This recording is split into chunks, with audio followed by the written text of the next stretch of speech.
들이 몰라도 알으려고 노력을 해야 되고, 그러면 그것이 시간이 지나면은 많은 지식이 축적이 될 거예요. 뭐 기본적인 얘기를 내가 많이 하지 않아? 그래서 여기 이거의 방식에 대한 걸 전부 얘기를 했고요. 이 자세한 얘기에 대한 것을 이제 책을 통해 가지고 얘기를 하고 있는 형태야. 그러면 여기 있는 거와 마찬가지로 넌리턴 주제로 레벨 방식이 있었고, 넌리턴 주제로 인버티드 방식이 있었고, 이거에 대한 얘기가 여기 나와 있지. 다 정리돼 있어. 바이폴라 AMI 있고, 슈드 터널이가 있었고, 맨체스터 방식이 있었고, 그 다음에 디퍼런셜 맨체스터 방식이 있었고, 요 뒤에 있는 것은 또 다른 방식이야. 이 스크램블링 방식이라고 얘기하는데 나중에 얘기를 할게요. 그러면은 다양한 이런 방식들이 있었는데, 다양한 방식들이 여기만 해도 많이 있었잖아. 이 다양한 방식에 성능 평가가 필요하지. 즉 성능의 비교를 필요하잖아. 그 성능을 비교하기 위해서는 비교하는 팩터가 뭐냐, 크리테리언이라고 얘기하는데, 우리가 어떤 평가 기준을 가지고 우리가 평가를 할 거냐, 이런 얘기야. 그래서 그거에 대한 것을 갖다 언급하고 있어요. 첫 번째, 시그널 스펙트럼이야. 시그널 스펙트럼은 그 시그널이 가지고 있는 주파수의 분포를 얘기하는 거지. 주파수를 많이 포함하면 좋아, 안 포함하면 좋아? 나중에 엔코딩하고 난 다음에. 엔코딩을 하고 났는데 그 시그널을 보니까는 주파 성분을 많이 필요로 한다. 좋아, 안 좋아? 안 좋은 거지. 전송하기에 적합하지 않은 형태다. 이것이 그 스펙트럼에 대한 얘기예요. 즉 되도록이면은 같은 성능을 나타낸다면 주파수의 밴드위스를, 즉 시그널의 밴드위스를 작게 쓰면 좋겠다라는 거지. 그 얘기고. 두 번째는 클락킹 능력이야. 클락킹. 요거는 싱크로나이제이션에 관련된 얘기야. 아까 이 방식 중에서 싱크로나이제이션, 동기화 능력이 있는 것이 어떤 거라 그랬어? 맨체스터나 디퍼런셜 맨체스터 코딩이라고 그랬지? 이거 그거에 대한 얘기야. 그 다음에 여기 시그널 스펙트럼 관점에서 볼 때 이 방식은 적합하지? 좋은 방식이? 아니다. 주파수가 많이 늘어나니까 이 방식도 좋은 방식이 아니야. 그래서 이 책은 고려하지 않은 거지. 일이 반복된다 그러면 변화량이 엄청나게 심하다. 변화량이 2배다 이런 얘기지. 변화량이 2배라는 얘기는 뭐야? 주파수 밴드위스를 갖다가 2배를 요구한다 이런 얘기야. 그 다음에 세 번째 방식 같은 경우에는, 세 번째 평가 기준은 에러 디텍션 캐퍼빌리티, 능력이야. 에러를 디텍션 할 수 있는 능력이 있느냐 없느냐, 에러를 감지할 수 있는 능력이 없느냐, 이거에 대한 얘기야. 이런 것은 에러를 감지할 수 있는 능력이 없어. 여기서 에러를 감지할 수 있는 능력이 있는 게 어떤 거겠어? 어떤 거? 얘나 얘나 얘나 얘나야. 왜 그러냐? 얘 같은 경우 보면은 0이 요거 없자. 요거 보면 되겠지. 요거구나, 요거. 0이었다가, 그치? 네? 1이었다가 0이었다가 0이었다가 그 다음에 1이었다가 1이었다가 0이었다가 0이었다가 이게 아닌데, 요거 봐야 되는구나. 여기는 요거 보면 어떻게 돼? 요거 0이고 1이고 0이고 0이고 이게 뭐야? 1이고 이거 뭐야? 1이지 0이지 0이지 0이지. 그럼 여기에서 한번 봐보자. 만약에 여기서 에러가 일어났다. 여기에서 에러가 일어났다. 여기서 에러가 일어났다는 얘기는 뭐야? 지금이 1이었는데 뭐로 바뀐 거야? 지금이 1이었는데 이거 에러가 일어난다. 뭐로 바뀌는 거야? 0으로 바뀌는 거지. 0으로 바뀌는 거지. 이렇게 0으로 바뀌는 거지. 응? 1이 0으로 바뀌면 에러잖아. 0이 1로 바뀌어도 에러고, 그치? 응? 그러면은 에러가 일어났다고 생각을 한번 해보자. 그럼 내가 수신제기를 봤는데 뭘 봤냐면 이거 받고 이거 받고 이거 받고 이거 받고 이것도 0으로 받고 이거 뭐 받았어? 1을 받았지. 근데 얘 나오고 난 다음에 다시 1을 받는다면 얘가 어디로 가 있어야 돼? 밑으로 가 있어야 되는 거지. 밑으로 가 있어야 되는 거지. 근데 밑으로 갔어, 안 갔어? 안 갔어. 그러니까 얘가 수식축에서 생각할 때 뭐야? 분명히 앞에 어딘가에는 1이 있었을 텐데 1이 에러가 발생했다. 그래서 에러 디텍션이 되는 거지? 응? 그 얘기야, 그 얘기. 그 다음에 이제 뭐 이런 방식 같은 경우는 중간에서 항상 천이가 일어나야 되는데 중간에서 천이가 안 일어날 수 있어. 그럼 에러지, 그거는. 그 다음에 경우에 따라서는 방식에 따라서 시그널의 인터피어런스가 약할 수도 있고 강할 수도 있다. 노이즈에 대해서 강할 수도 있고 강하지 않을 수도 있다. 방식에 따라 다를 수 있어. 그런 얘기를 해주고 있는 형태고요.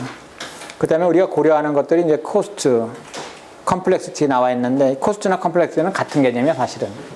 왜 그러냐면은 복잡도가 높으면 코스트가 어때? 가격이 비싼 거지. 응? 그 다음에 시그널 레이트가 높으면 높을수록 가격이 뭐 비싸진다라는 얘기 해주고 있고, 뭐 당연한 얘기예요. 그래서 이제 각각의 방식에 대해 가지고 자세히 얘기를 하기 시작하는 거야. 첫 번째 나오고 있는 것이 논리턴 투 제로 방식이다.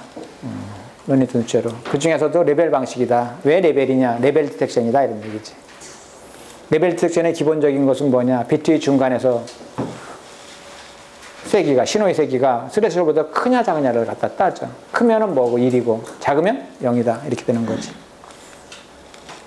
이 방식이 가장 쉬운 방식이다. 이런 얘기야. 한 쉬운 방식이다. 우리가 일반적으로 많이 쓰는 방식이지. 그래서 하나의 볼트의 듀레이션 동안에는 천이가 발생하지 않는다. 노 리턴 투 제로 방식이다. 노 리턴 투 제로 방식이다. 반면에 이거는 리턴 투 제로 방식이다. 이런 얘기지. 그 다음에 이제 이와 같은 방식 같은 경우에는 뭐 0일 때는 앱센스고 1일 때는 포지티브다. 이거 얘기한 거예요. 당연한 얘기지. 그 다음에 경우에 따라서는 거꾸로도 한다. 네거티브라는 것이 뭐야? 이게 1이 되고 이게 0이 되기도 한다. 이런 얘기를 한 거지. 그래서 지금 요거에 대한 걸 보여주기 위해 가지고 이 그림을 보여주는 거야. 그러면서 뒤에 가서 이걸 다 설명하는 거지 또. 그 다음에 이제 논리턴 투 제로 인버티드다. 두 번째 방식을 얘기하는 거야. 아니, 세 번째 방식 여기서는. 앞에 그림에서 두 번째로. 여기는 논리턴 투 제로 인버티드인데 어디에서만 인버트가 일어나는 거야? 일이 시작될 때만. 즉 일이 시작될 때 뭐가 일어나는 거야? 인버트 한다는 것이 뭐야? 결국은 트랜지션, 천이가 일어난다는 거지. 0에서 1로, 1에서 0으로. 그치? 그러면서 각 비트의 듀레이션 동안에는 컨스턴트하다. 당연한 얘기고. 그치? 그래서 비트의 시작점에서 천이 여부, 여기 있는 거 마찬가지로. 천이 여부에 따라 가지고 프리젠스, 업센스야. 그것이 이제 존재하냐, 없냐, 이런 얘기겠지. 그에 따라 가지고 트랜지션이 발생하면 1이고 발생하지 않으면 0이다. 이 그림에서 얘기한 거지. 다. 이와 같은 방식 갖다 뭐라고 얘기한다? 뭐라고 그랬어? 디퍼런셜 엔코딩 방식이다. 그래서 여기 있는 거 마찬가지로 디퍼런셜 엔코딩 방식이 신뢰성이 높아. 천이가 바뀌지는 않아.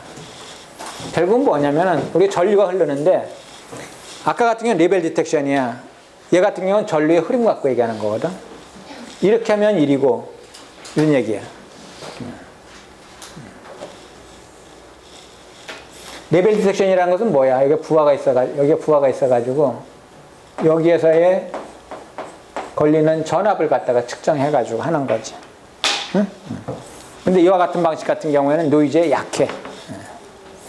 노이즈 영향을 많이 받는다 이 얘기야. 그래서 여기 보면은 뭐라고 써놨어? more reliable이다 라는 얘기 나와 있지. 뭐 하는 것이? 트랜지션을 디텍션하는 것이. 트랜지션이라는 것은 노이즈에 가지고 변경되지 않는다는 거야. 잘. 그 다음에 easy to lose sense of polarity. 이게 두 가지 내가 그림을 그려놨었는데, 거꾸로, 즉 폴라리티, 거꾸로 연결하더라도 극성이 바뀌지 않아. 거꾸로 연결하더라도 극성이 바뀌지 않아. 그걸 얘기를 한 거야. 그래서 논리턴 투 제로 방식에 대한 공통적인 특징이에요. 장단점을 갖다가 얘기를 했지. 장점은 뭐야? 쉽다. 쉬운 방식이다. 그 다음에 이와 같은 경우에는 밴디스를 갖다가 효율적으로 쓴다라고 나와 있는데, 밴디스를 효율적으로 쓴다는 것이 뭐야? 스펙트럼이? 밴디스가? 스펙트럼의 분포가 내로하다, 좁다는 거지. 나중에 그림에서 보여줄 거야. 단점은 뭐야? DC 컴포넌트가 존재한다는 거야. DC 컴포넌트가. 그 다음에 두 번째 단점은 뭐야? 동기화 능력이 없다. 동기화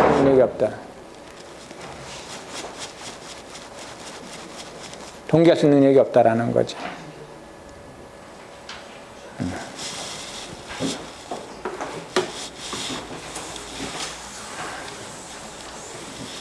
그럼 동기화 능력이 없다라는 것이 뭔지를 갖다가 내가 설명을 할게요. 동기화 능력이 없다. 추상적으로 들리지, 지금도, 아직도. 응? 구체적으로 어떤 내용인지 알겠어? 응? 내가 쉽게 얘기를 할게요. 여기 소스가 있고 트랜스미터야. 여기 리시버가 있어. 일반적으로 아무것도 전송하지 않을 때는 신호선이 어떻게 됐냐면은, 신호선이 5V로 돼 있어. 5V. 이게 아이들 상태라고 얘기를 해요, 우리가. 일반적으로 아이들 상태라고 얘기를 해요. 아무것도 전송하지 않을 때. 응? 그 다음에 뒤에 가서 배울 건데, 전송을 시작하면 처음에 여기로 갔다가 어떻게 되냐면 0으로 떨어뜨리는 거야. 0으로 떨어뜨려. 그러면 이거에 동기돼 가지고 리시버가, 트랜스미터하고 리시버가 동기되는 거야. 즉 여기가 빛의 시작점이라는 걸 알아. 시작점이라고 알아. 응? 그러면 얘는 시작점이라는 걸 알으면은 그 다음에는 어떤 동작을 취하냐면, 비트의 중간을 갖다가 센싱을 해. 비트의 중간을 센싱을 해. 비트의 중간을 센싱을 한다. 그럼 비트의 중간은 어떻게 센싱하냐? 여기서 이제 중요한 문제가 있는 거야. 얘하고 데이터를 주고받기 위해서는 서로 초기화를 해. 초기화할 때 주고받는 것이 뭐냐면, 얘하고 내가 너하고 주고받는데 전송 속도가 얼마다라고 얘기를 해. 그게 초기화 과정이야. 그러니까 주고받는 거 갖다가 예를 들어 가지고 초당 10비트를 주고받는다. 그러면 10pps야. 그럼 보내는 측에서도 어떻게 보내? 초당 10비트를 보내고 받는 쪽에서도 10비트를 받기를 기대하고 있는 거지. 응? 무슨 알겠지? 그러면은 얘가 초당 10비트를 보낸다면 한 비트의 폭이 0.1초야. 알지? 응? 그러면은 얘가 가지고 있는 클락에 의해 가지고 0.1초 동안 0을 보낸 거야, 지금.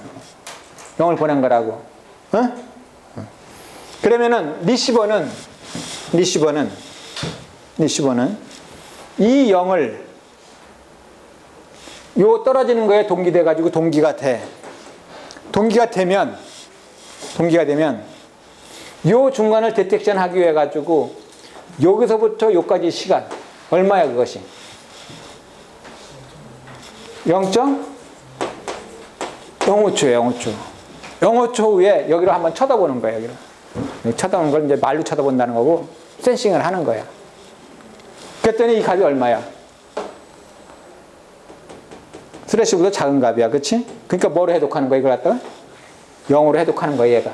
리시버가 0으로 해독하는 거야. 응? 그 다음에는 그 다음 비트를 갖다가 센싱을 또 하는 거야. 어떻게? 여기를 갖다가. 그러면 첫 번째 비트가 지나고 그 다음 비트는 어떻게 돼? 여기도 마찬가지로 한번 변했기 때문에 여기서부터 0.5초다. 응? 여기서부터 0.5초야. 마찬가지로. 근데 여기서는 안 변했어. 안 변했어. 안 변하면 여기 같은 경우는 요거 다음에 얼마 후에? 얼마 후에? 0.1초 후에 여기를 센싱 해보는 거예요. 얘가. 알겠지? 그럼 여기는 1이고 여기도 1이라는 걸 알 수 있지? 알 수 있지? 요거는 이해되지? 그러니까 추상적이지 않으려면은 구체적이어야 되거든. 구체적인 걸 내가 지금 설명을 하는 거야. 정확한 포맷은 나중에 또 배울 수 있어. 근데 여기서 동기 관점에서만 내가 얘기를 하는 거야. 응? 근데 여기서 중요한 얘기가 어떤 것이 중요한 얘기냐면 보낼 때 이 폭 계산, 이 폭에 대한 계산, 이 폭에 대한 계산, 이 폭에 대한 계산, 이 폭에 대한 것은 누구의 클락에 의해 가지고 0.1초라는 게 결정된 거야. 누구에 의해 가지고? 얘에서 결정된 거지. 얘가 가지고 있는 클락에 의해 가지고 0.1초다. 동안 한 비트를 보내고 0.1초 동안 한 비트 보내고 0.1초 동안에 한 비트를 보낸 거야. 그치? 그 다음에 얘 입장에서 봤을 때는 얘도 클락을 가지고 있어. 만약에 얘 클락 스피드하고 얘 클락 스피드가 완전히 같다. 그러면 동기화 문제는 전혀 문제가 안 돼. 요거만 주고받은 걸로다가 다 해결이 돼. 응? 근데 문제는 뭐냐면 얘의 클락 스피드하고 얘의 클락 스피드하고 다르다는 거야. 얘의 0.1초하고 얘의 0.1초의 크기가 정확히 같지 않다는 거야. 거기 이제 문제가 생기는 거야. 거기서. 그러면 극단적인 예를 한번 들어가 보자. 극단적인 예가 뭐냐? 이 떨어지고 난 다음에 0이 계속된다. 0이 계속되는 거야. 0이 계속된다. 0.1초씩 잘라서 보는 거야. 0.1초씩. 잘라가지고. 몇 비트를 보냈냐? 10비트를 보낼 수 있어. 이렇게 해가지고 10비트를 보냈다. 이해를 한번 들어보자. 여기서 0.1초라는 것은 이 클락에서 결정된 0.1초야. 그치? 그치? 응? 반면에 얘가 받으면 여기에 동기 한번 된다 그랬지. 여기에 동기 되면은 얘는 얘 클락에 의해 가지고 여기서 0.05초 후에 0.05초 여기 위에를 트랜스미터라고 하자. 여기 0.1초, 여기 0.1초, 여기 0.1초, 여기 0.1초, 0.1초라고 얘기하자. 여기 같은 경우는 리시버에서의 클락이라고 하자. 0.05초 후에 여기서부터 여기에 여기를 센싱하는 거야. 그리고 여기는 센싱해 보니까 이게 뭐야? 0이야. 그러니까 0이라고 받는 거야. 뭔지 알겠지? 그 다음에 클락이 정확히 얘하고 같다 한다면 1초 후에 0.1초 후에 여기를 센싱하는 거야. 그러면 정가운데를 계속 센싱하겠지. 클락이 정확히 일치한다라면. 그렇지? 그래서 여기 여러 개가 있는데 여기까지 10개라고 하자. 0, 0, 0을 갖다가 10개를 디텍션 할 수 있다. 근데 문제는 얘 클락하고 즉 트랜스미터 클락하고 RX 클락 별도의 컴퓨터라고 생각하면 돼. 스피드가 달라. 스피드가 속도가 달라. 즉 스피드라는 것이 클락의 스피드가 다르다는 얘기야. 그럼 내가 예를 들어 가지고 얘하고 클락 오차가 5%라고 하자. 5%. 클락의 오차가 5%라고 하자. 예를 든 거야. 가정을 한 거야. 가정을. 얘가 쟤보다 5% 빨라. 그 정도 빠를 수 있거든. 5%가 빨라. 그럼 어떤 일이 일어나는가 한번 보자. 얘 클락이 빠르다 보면은 여기 한번 동기되고 난 다음에 여기서 얘기에는 0.05초 후에 여기를 센싱을 하는데 리시버가 여기서 0.05초 후에 센싱을 하는데 여기가 정확히 가운데, 여기가 정확히 가운데야. 근데 얘 시계가 빠르다 보니까 5%가 빨라. 그러면은 얘가 실제 센싱하는 것은 어디를 센싱하냐면 이 앞쪽을 센싱하는 거야. 5% 차이야. 그 얘기가 되지. 그 얘기가 되지. 그 다음에 여기로부터 0.1초 후에 센싱을 하는데 여기가 정가운데인데 여기가 정가운데인데 실제로는